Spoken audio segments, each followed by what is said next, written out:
Hi everybody, welcome to the Gavel Strikes. I'm Xavier Chavez, and today here I have Rick Akers as my guest. Brian Wiedman is running around the country, and as usual, and we have a video to show you after the art. But for now, let's get into it and see what we have for this week's comic art that's ending today. It starts at 6 and ends today at night. So. First, I brought up a John Byrne Batman sketch, and I usually don't bring up sketches, but this one, again, going with the theme of why we collect and different images, I brought this one along because of the perspective of Batman, how he's almost jumping out at the page towards you. It's a great piece all by John Byrne, and just an amazing artwork that you can have framed, and it looks very dynamic, jumping out at you from your wall. And if I'm not mistaken, it was under $500. Actually, I was under $1,000. I don't know if Tommy can bring it up and see. It's actually at $1,250 currently. So again, still a nice piece. You don't get John Byrne Batman that often, so it's just a nice image and the perspective of how a body goes smaller as he's jumping down at you. So, I mean, you can just imagine that's what bad guys see when Batman's coming at them. So, yeah, that's pretty cool. Next, continuing on with the perspective, I brought this one along, and Brian would give me a lot of nagging for this one, but this is actually full pencils. And I brought this when I originally saw it. I thought it was inked, but it's Will Conrad, and it's completely full pencils, so much so that it looks like inked. And again, this is a great shot of Shuri as the Black Panther now, jumping off of one of the Black Panther hovercrafts. And again, great perspective of her from the feet down to the head. Another panel shot here, and her communicating with outer space ground control. To Major Tom. To Major Tom. That's right. So again, a nice page under $100, which is crazy. And again, you can just imagine how much time it took for Will to completely black in everything with pencil. So it wasn't ink and it wasn't marker. So it takes a lot longer to do this with graphite.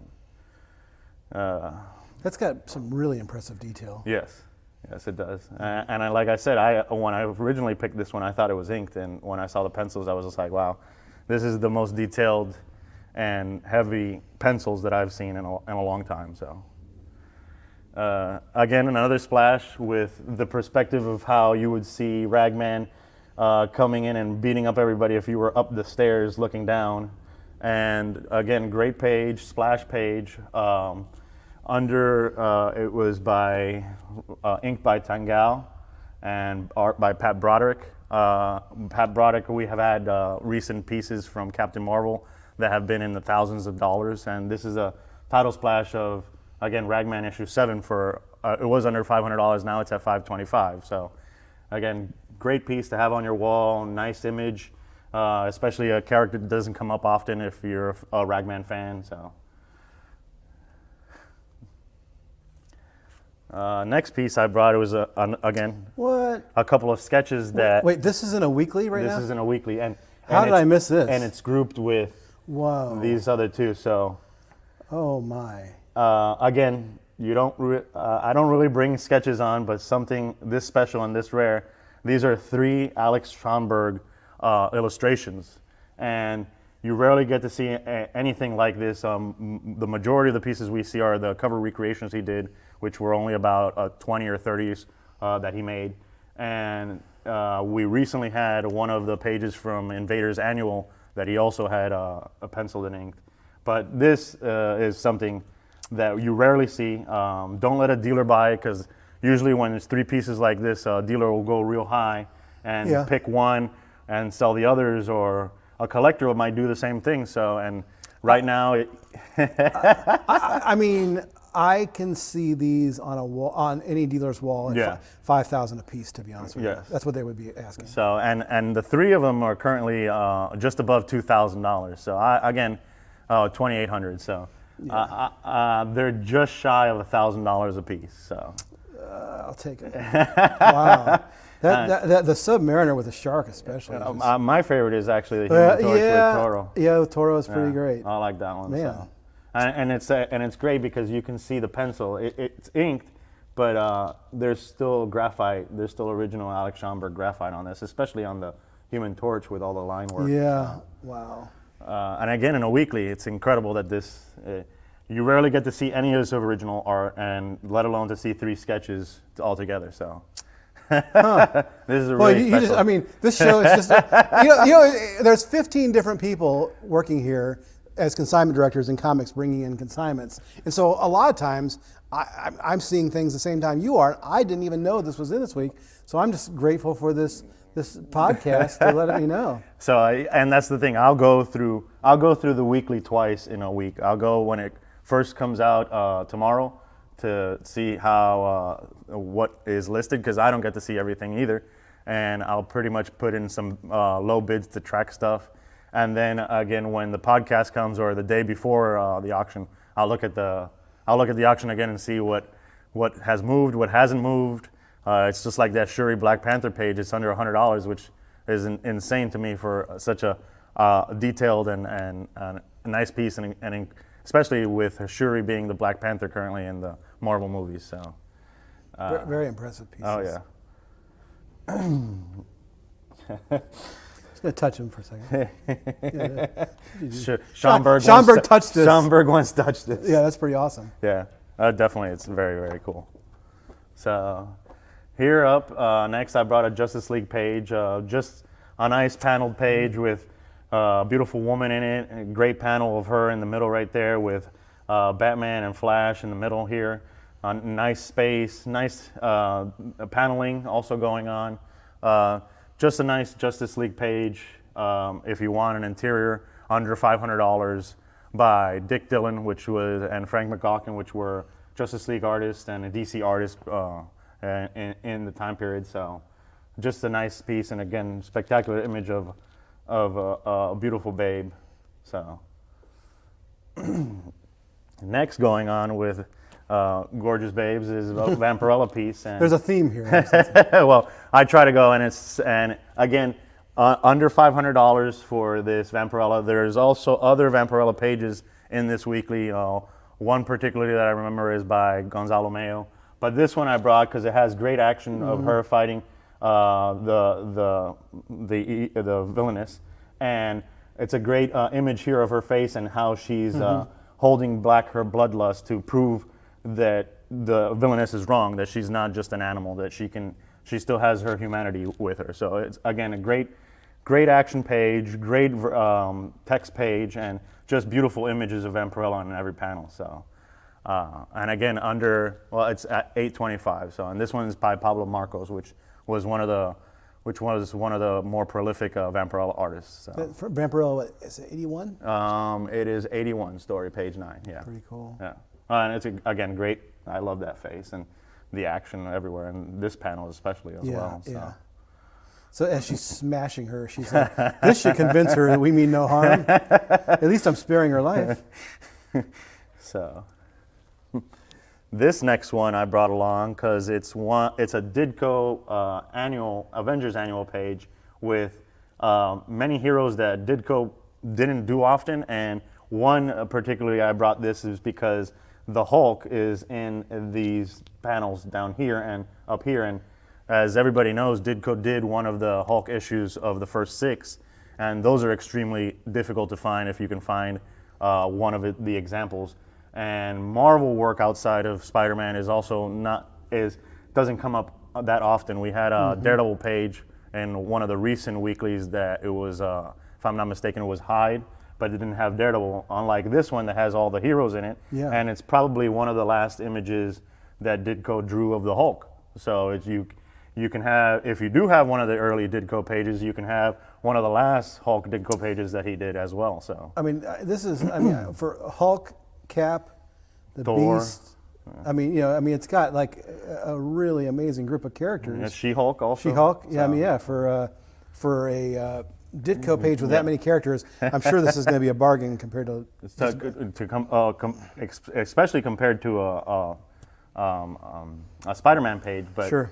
Again, it's Ditko with Burns, which I just realized is Burns signed down here. So it's two great artists on one page, and with as many heroes as you can possibly imagine. So Yeah, it's impressive. yeah, and again, it was just above $1,000. Yeah, it's $1,050 so far. So. This page I brought along because it's a Green Lantern Mike Grell page, and one of the things that Ed Jaster, which is our senior vice president, loves to say is, the more ink, the more expensive the pages.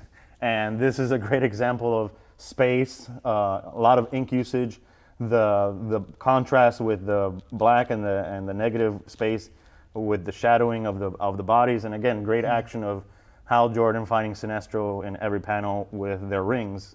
It's just a great example. We recently had Mike Grell Green Lantern cover selling the signature for tens of thousands. I think it was over 30,000. So to have an example of an interior page with great action, great paneling, him fighting his greatest villain, and it's around $1,000. It's just something that any Green Lantern fan would want on their wall. So just a great, perfect panel page.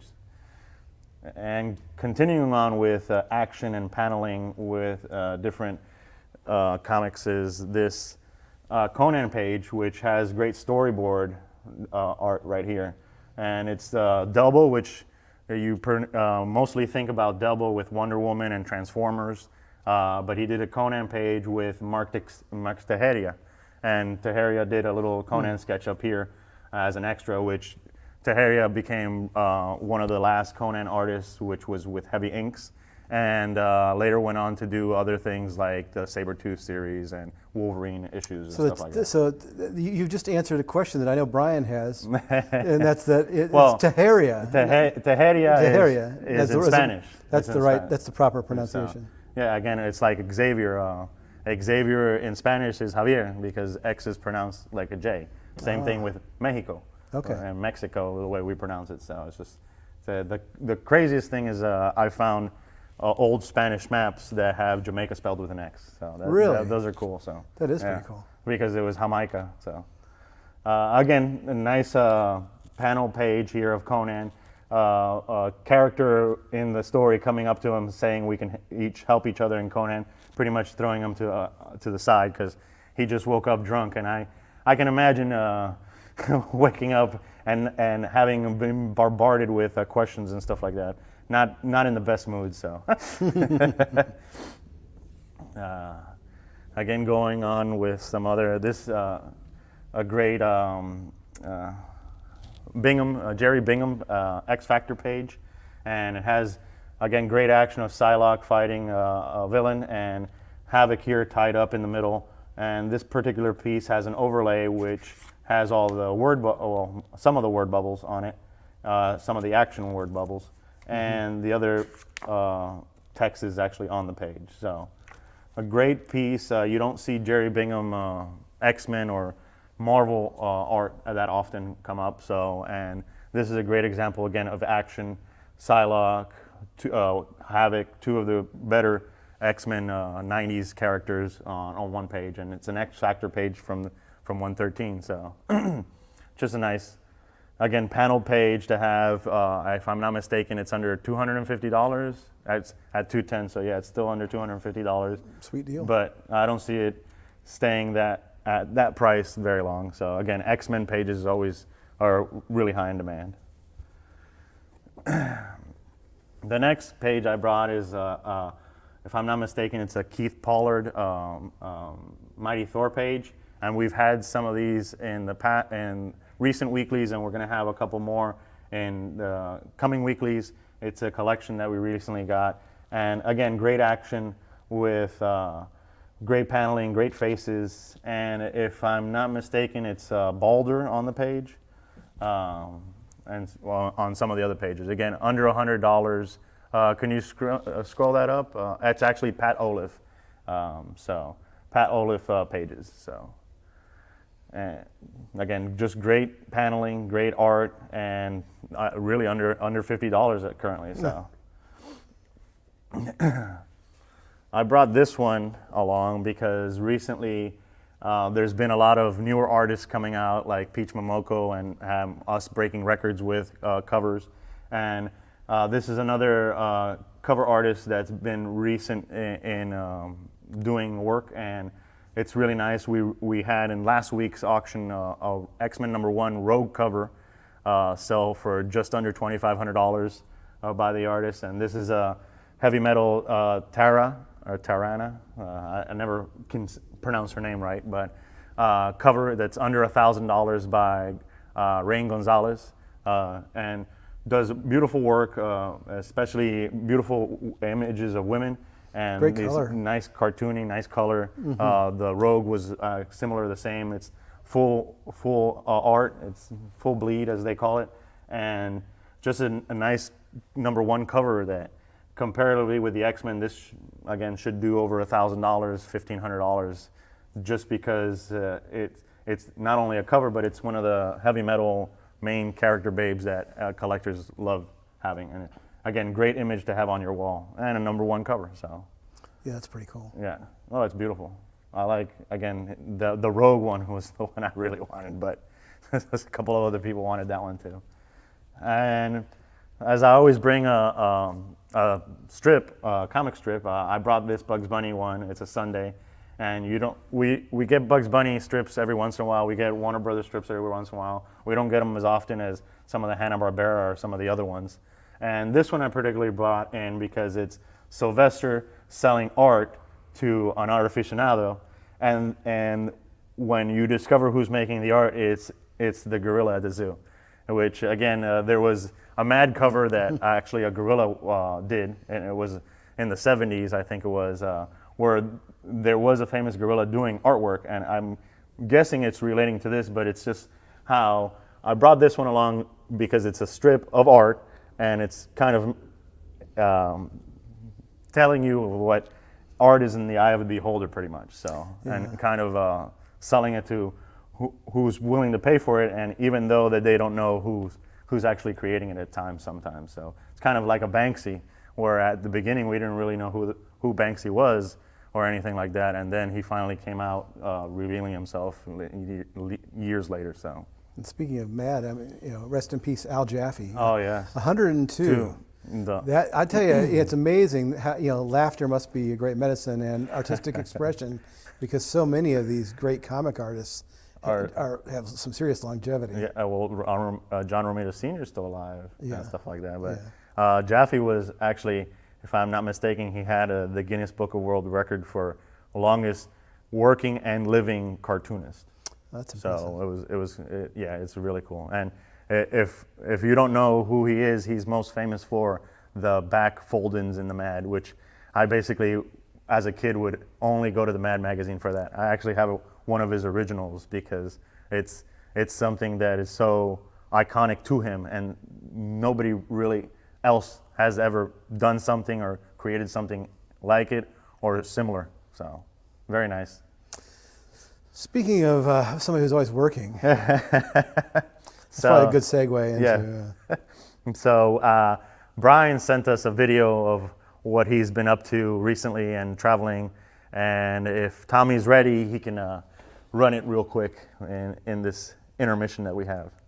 Hey everybody, Brian Wiedman here, and I'm sorry I couldn't be on the podcast, but I am in Denver this week to pick up a collection, and I thought you guys would like to see what it is I picked up and what I'm bringing home with me. Full Silver Age runs. There were only 4 books missing in the major titles, so there was no Amazing Fantasy 15, unfortunately, or Hulk 1, or Tales of Suspense 39, but there were other books, and thought you would like to see. Here they are. So we have Great FF48, Journey into Mystery 85, there's an FF2, FF4, the Great FF5. Who doesn't like Doctor Doom, right? Daredevil 1, Avengers 1, The Amazing Spider-Man 2, number 3, Journey into Mystery 83, X-Men 1. Tales to Astonish 27. Strange Tales 110, the first Doctor Strange. And then an already slabbed Amazing Spider-Man #1 in 7.0 CBCS. So that's actually what I'm bringing home with me. And hopefully you guys will enjoy that. If hopefully X is taking care of you on the podcast, and maybe he has a guest to kind of take my place. I don't know if I'm going to be at the next one either. I know I have a trip down to Florida too for a major collection, so we will have to see. But until next time, thanks for joining us. Really appreciate it. Take care. Oh, there he goes. Jet setter, world traveler. Our Brian. Auctioneer. Brings that energy to the table. And that's pretty cool. That's great, Brian. I hope you're watching now. And those were great books. I can't wait to see them in person and have them graded, actually. So before I get into some of the comics and pulps and things, I saw there was a question someone asked about any news on Ditko's original art after his passing. Again, I know that the family has a lot of the rights to that. He was very protective of his art, and anything that he has, we haven't seen any pieces from the estate yet. So I'm assuming that the family still has it, and they don't need funds. So usually a lot of things like that, other estates like the Raymond family and other people that we've dealt with, they only sell if they kind of need the funds or the market's right for it. So, and Ditko kind of did pretty well for himself. So when those pieces might come up, we never know. Some of them might never come up. They might be donated. So that's something that people also do. For example, again, I always mention that the Amazing Fantasy 15 complete story is in the Library of Congress and it can be viewed, but there might be something that Ditko wanted some of his pages in other museums, or maybe the family wants to do that. So what will happen is still a mystery, and we'll see. So yeah, whenever we have a Ditko Spidey page, especially, yeah, it's just something everybody kind of gathers around, and we know that there's a lot of people who are looking for those. And something else that people are looking for more and more are pulp magazines. And this Thursday, like tomorrow night, is auction number 47151. And it is a detective and mystery pulp auction featuring the collection of Jack and Joni Kump. Jack, I met with him at his home, and he has compiled an incredible collection of pulp magazines that he's procured over many years, and he's entrusted us to bring them here, and I'm going to share some of those with you. So that's tomorrow night at 6. It's a 2-day auction, so tomorrow at 6, and then it'll finish up Friday at 6. I think I can't even remember if there's 600 or 700 lots. 700 lots. It's a big auction with a lot of great stuff, and I brought a few pieces, just a few to show you. First one's one of the most disturbing covers in pulps, and that is Strange Detective Mysteries from November 1940. And this is in absolutely beautiful condition, but it has some color touch. And I think we'll put it up here. See if we can get that to show there. There we go. Just kind of hold it. And yeah, so that is that cover and is pretty disturbing because help the blind, and then this guy is putting kind of pokers up to her eyes, and I don't know if we have the link on this yet or not, but that is a pretty desirable pulp. And I think that Strange Detective Mysteries, November 1940, it's sitting at $525 right now.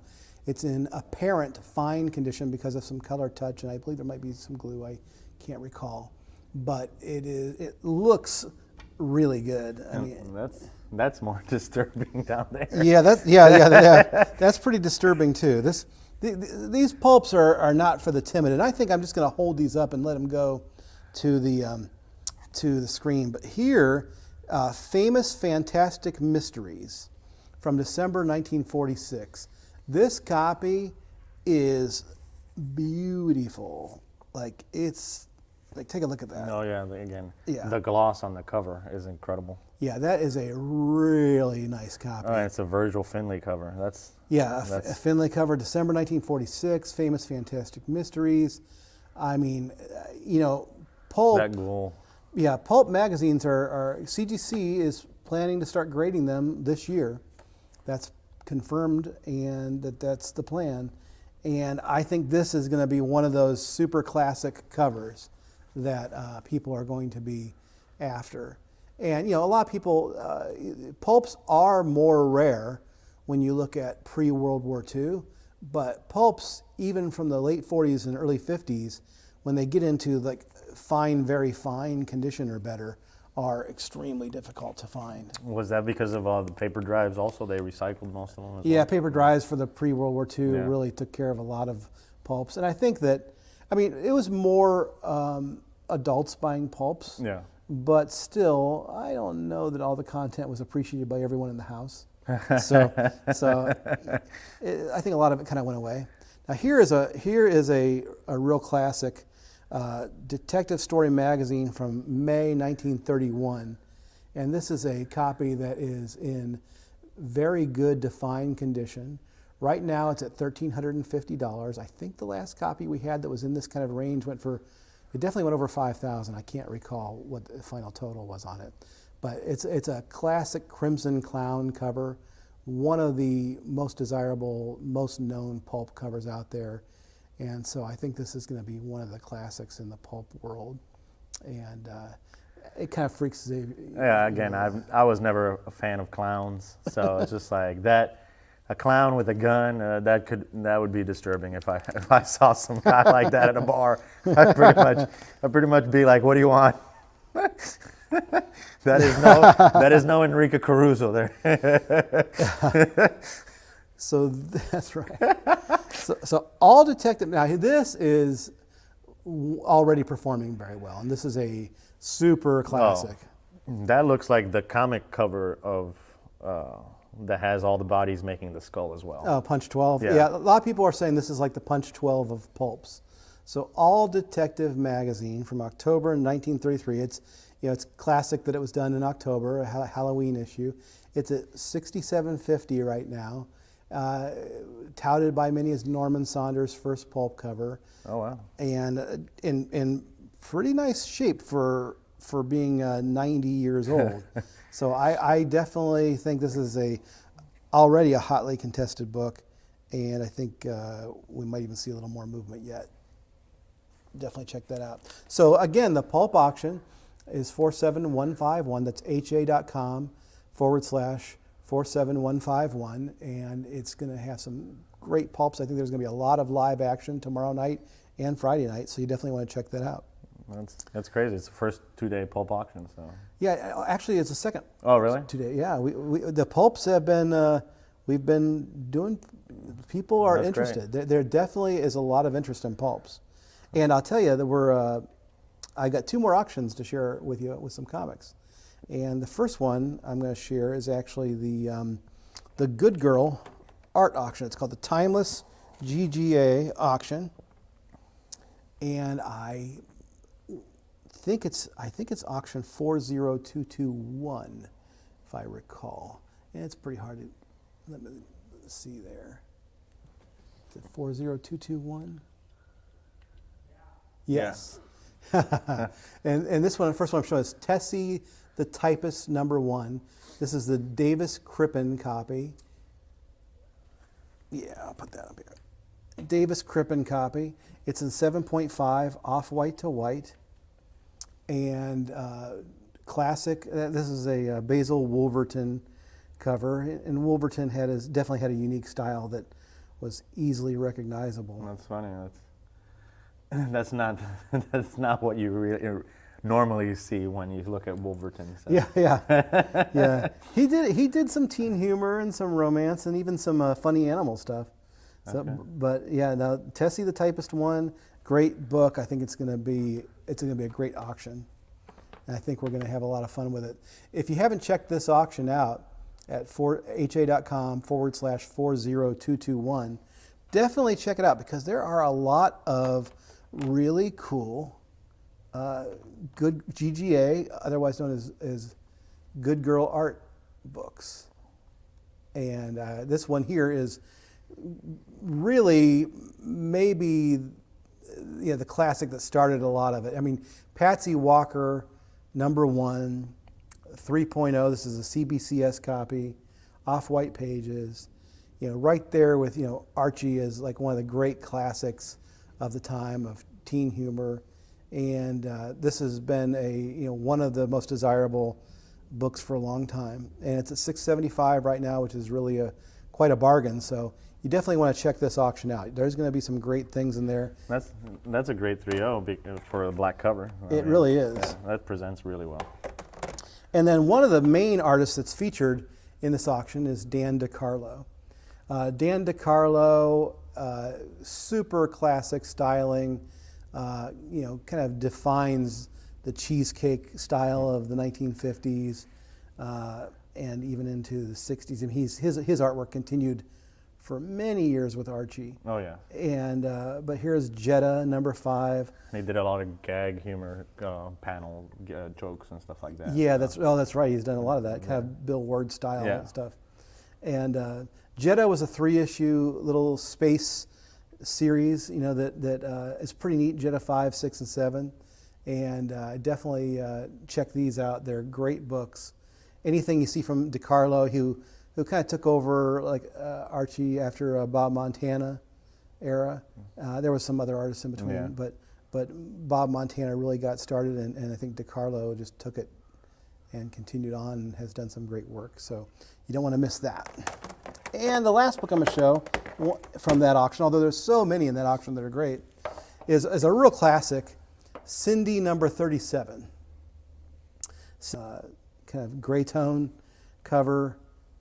That's okay, Goldie. Keep talking. I've got lots of time, is what she's saying as her boyfriend sits there, Waiting.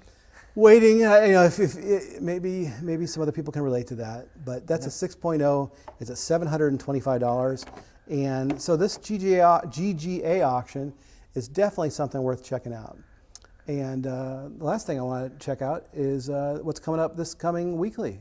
Okay. Yeah, and it's pretty impressive. Again, the stuff in the weekly has been great. So the last book that I'm going to show you today that's going to be in the weekly is worth hanging in there for.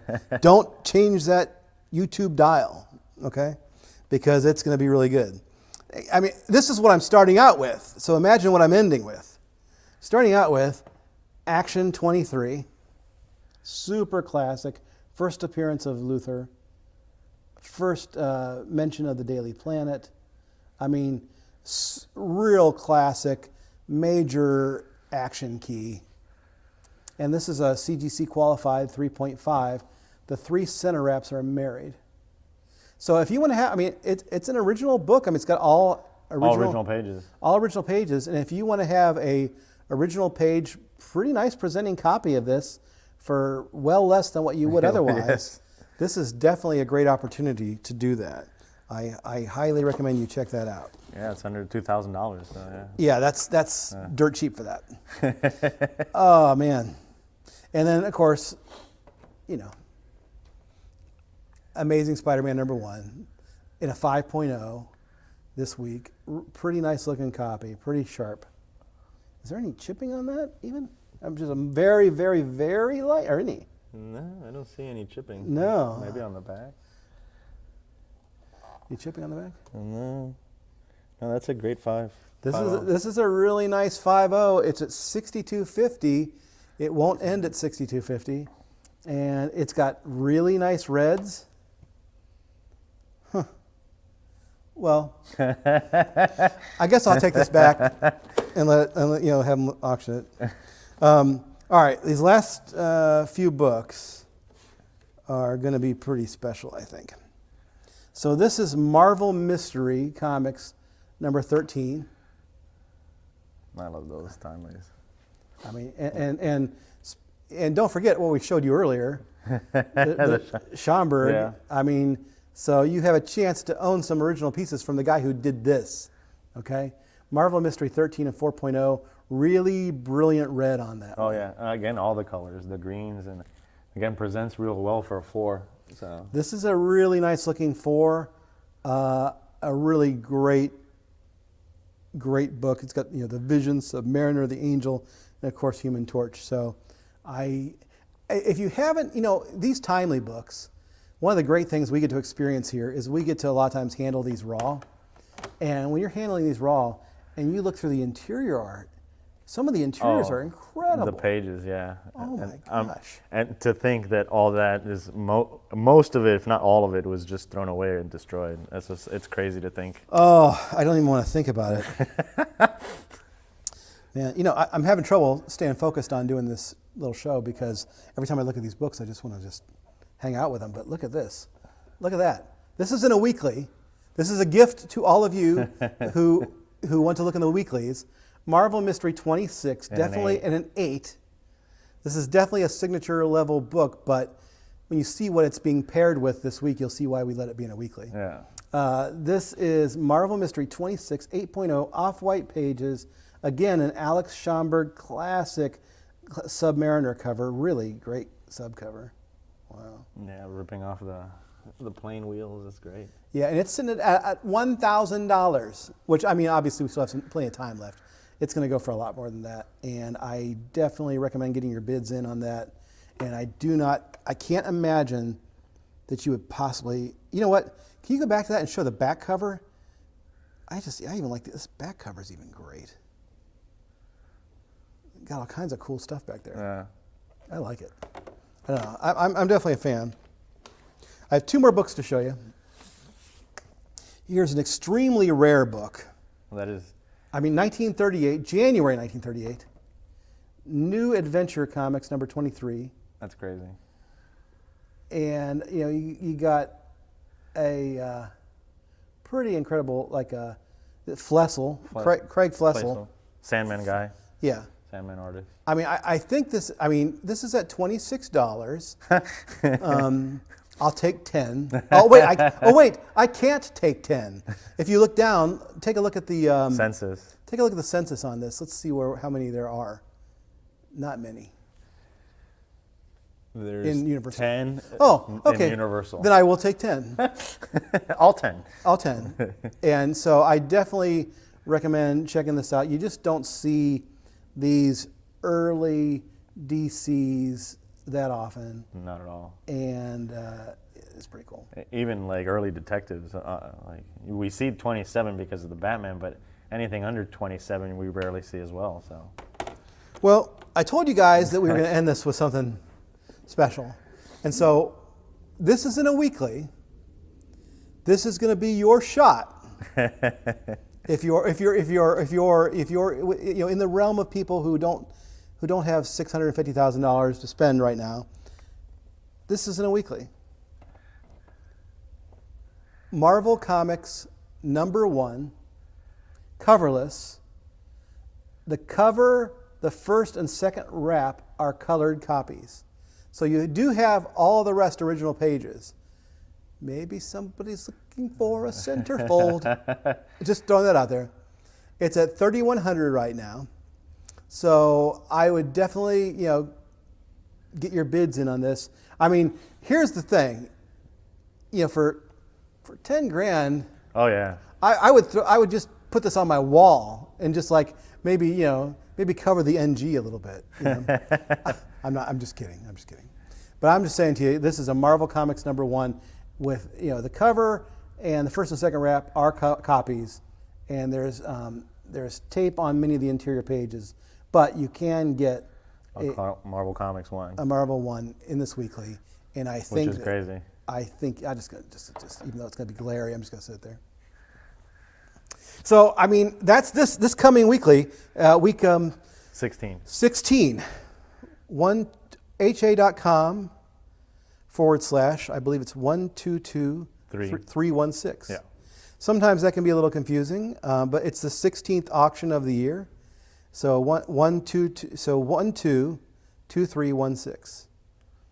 And definitely check out that coming weekly because there's obviously some great stuff in there. We showed you some great Golden Age. Yeah. some great Golden Age and the Amazing Spider-Man 1.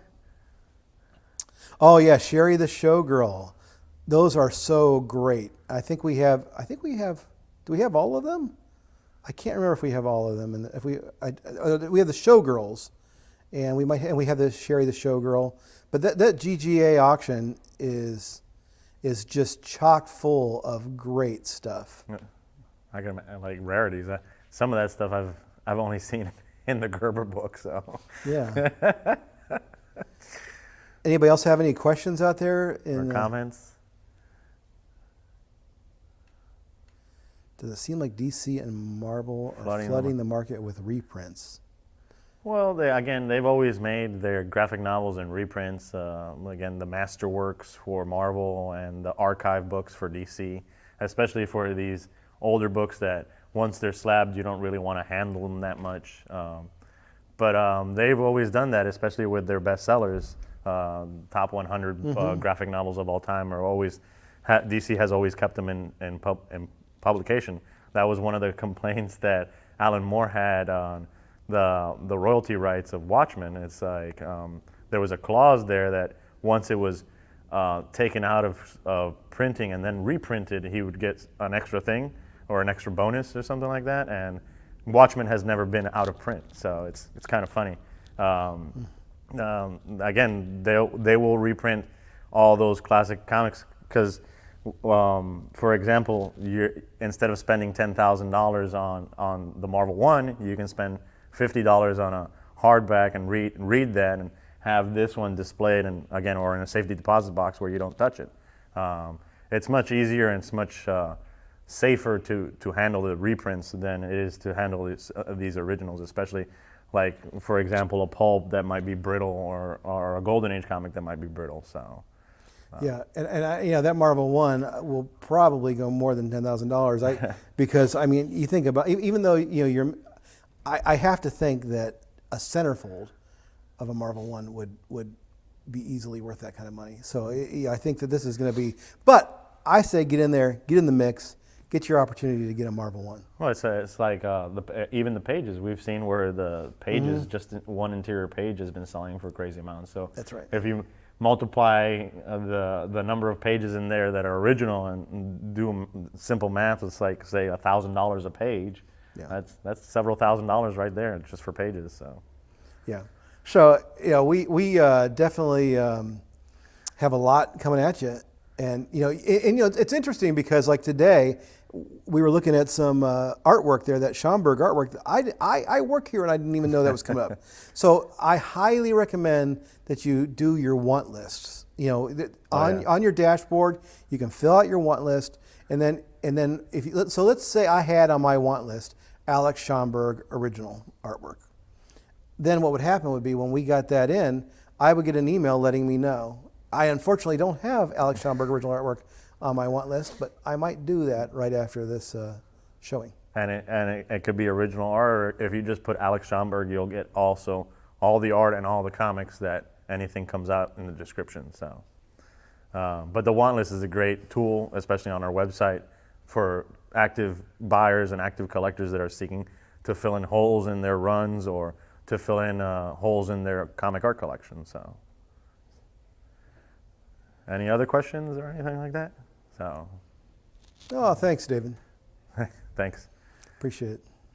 Well, again, another nice show and a little bit quieter since Brian wasn't here, but we don't. It's a little slow and easy. We're not as animated. Which I think there was a White Snake song called that. Which is a great contrast when Brian is here. So yeah, Brian's fun. Yeah. So subscribe to our YouTube channel, subscribe to our podcast, and I'm Xavier Chavez. I'm Rick Akers. And have a great day, everybody. All right.